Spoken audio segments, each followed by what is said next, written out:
ॐ भूर्भुवः स्वः तत्सवितुर्वरेण्यं भर्गो देवस्य धीमहि धियो यो नः प्रचोदयात्।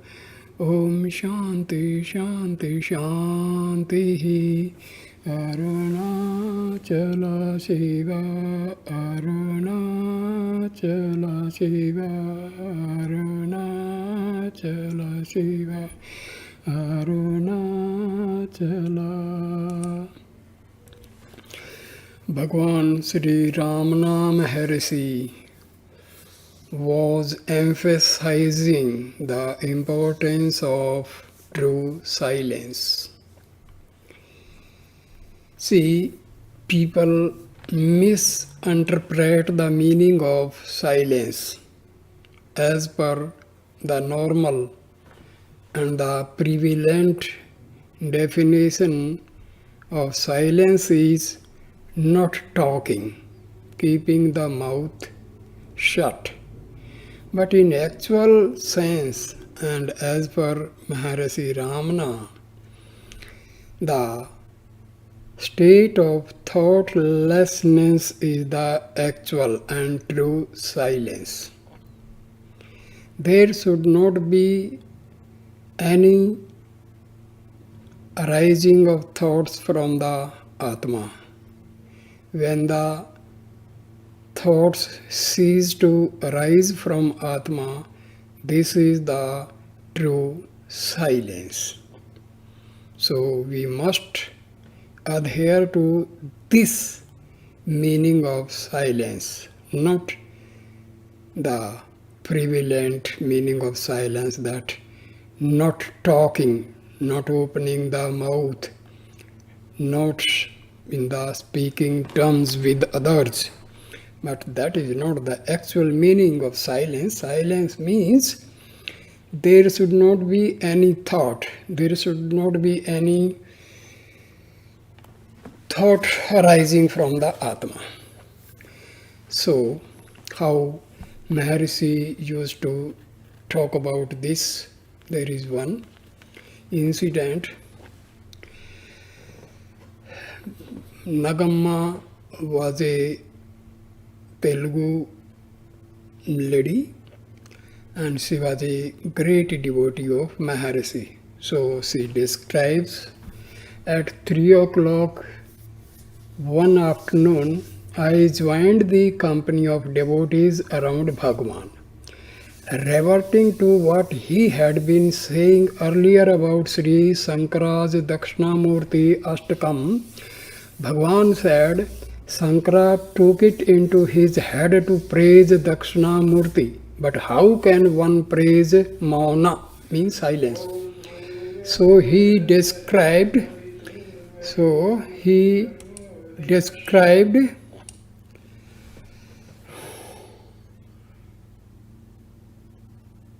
Srishti, creation, Sthiti, preservation, Laya, dissolution, and offered salutations to Dakshinamurti, who is the embodiment of all three.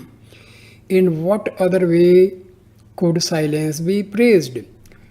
Taking up the thread of the conversation, one devotee said, Dandapani Swami told us that one Shivaratri day, many years back, all the devotees gathered around Bhagwan and sat down saying, Today Bhagwan must explain to us the meaning of the Dakshinamurti Ashtakam. However, Bhagwan sat silent for a long while, smiling but not speaking.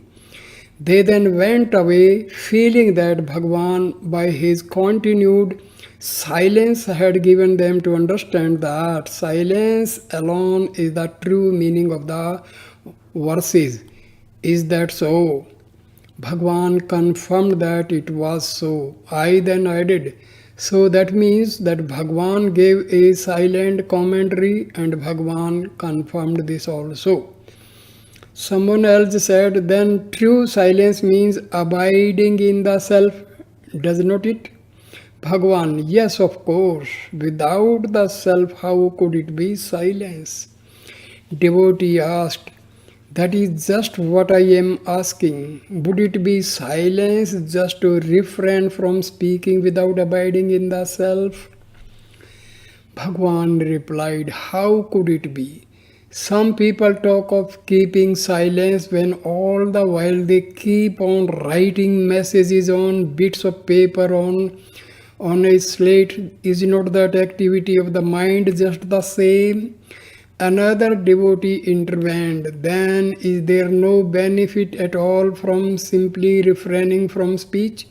Bhagwan, a person may refrain from speech in order to avoid the obstructions of the outer world, but he should not suppose that that is an end in itself. True silence is really endless speech. There is no such thing as attaining it because it is always there. All you have to do is to remove the worldly concerns that cover it over. There is no question of attaining it. In the meantime, news came that some broadcasting society was thinking of recording Bhagwan's voice. Laughing, Bhagwan said, oh, is that so? But my voice is silence, is not it? How can they record silence? That which is silence, who could record it? The devotees sat quiet, exchanging glances, and the hall became absolutely silent. Bhagwan, the embodiment of Dakshinamurti, sat in the Mauna Mudra, the posture of silence facing southwards. That living image, his body was radiant with the light of Atma. What a good day it was today. Silence in the presence of Bhagwan had no feeling of constraint about it. It was a living, vibrant silence.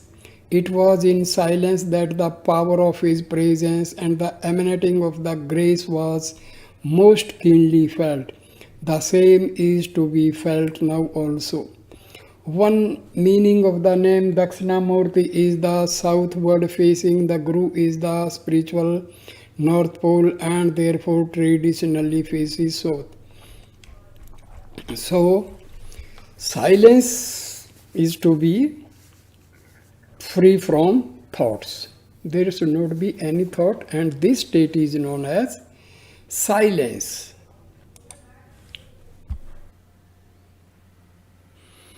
Bhagwan Ramana Maharshi used to say that the real teachings can be imparted to the people through silence, because during silence the full divine energy of the sage is fully intact, and its impact to the people who are sitting in his vicinity, they are impacted by this positive energy.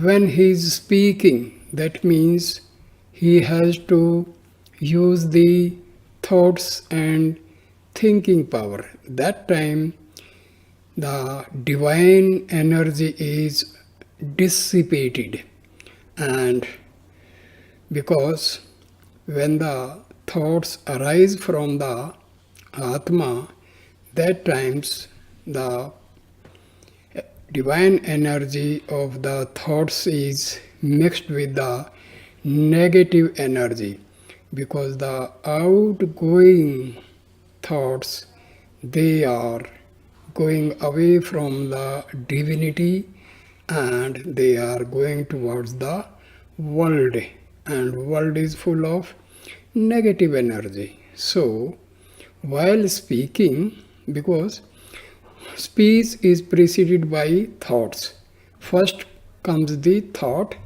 then there is contemplation, and then only the speech comes into force. So that is, silence is more powerful than speech, and this was revealed by Maharshi in the actual practical form. Because most of the time, while devotees were sitting around him, he was keeping silent. And people, they were completely impacted by the divine power emitted by the Maharshi. So, silence means the full divine force is there, and the teachings can be imparted in the silence mode. And this is another example is Dakshinamurti. He imparted his teachings to the old devotees of his only without saying even a single word by mouth. He was imparting his teachings in silence, means without speaking. So, power of silence is very much true.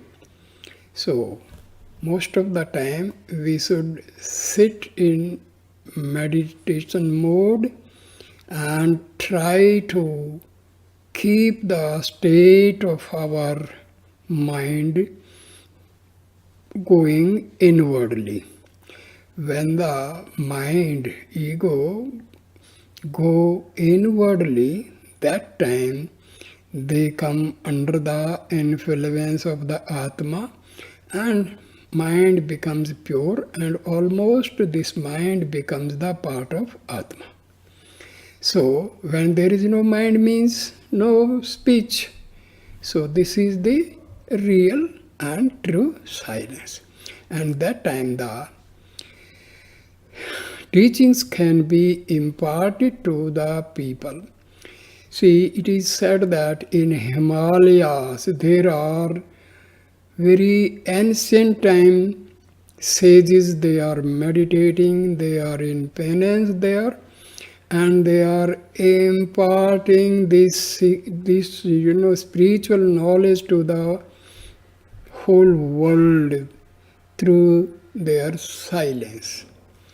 So we must understand the importance of silence and try to keep our mind silent. Especially during meditation, we must observe the state of thoughtlessness, because this thoughtlessness means we are very much near to the Atma, because the basic nature of Atma is bliss and peace.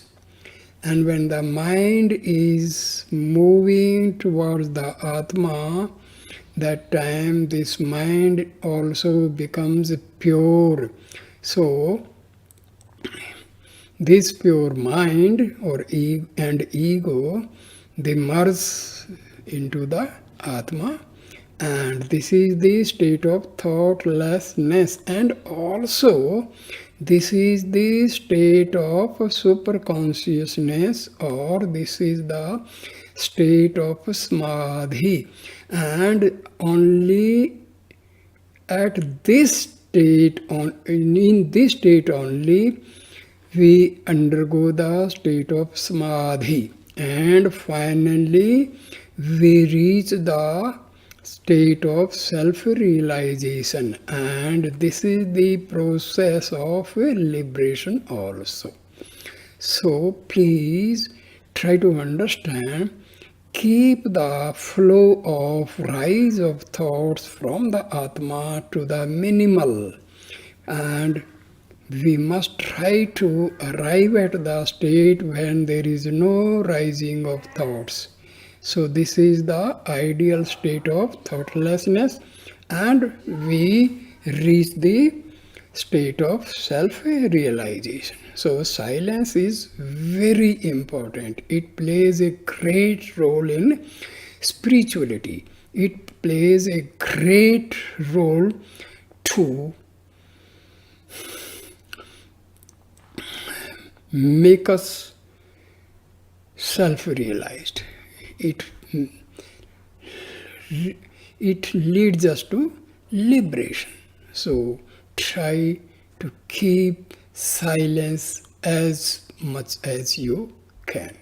So thank you, my dear friends, for talking and listening this video. Please like, comment and share the video and subscribe my channel. Thank you.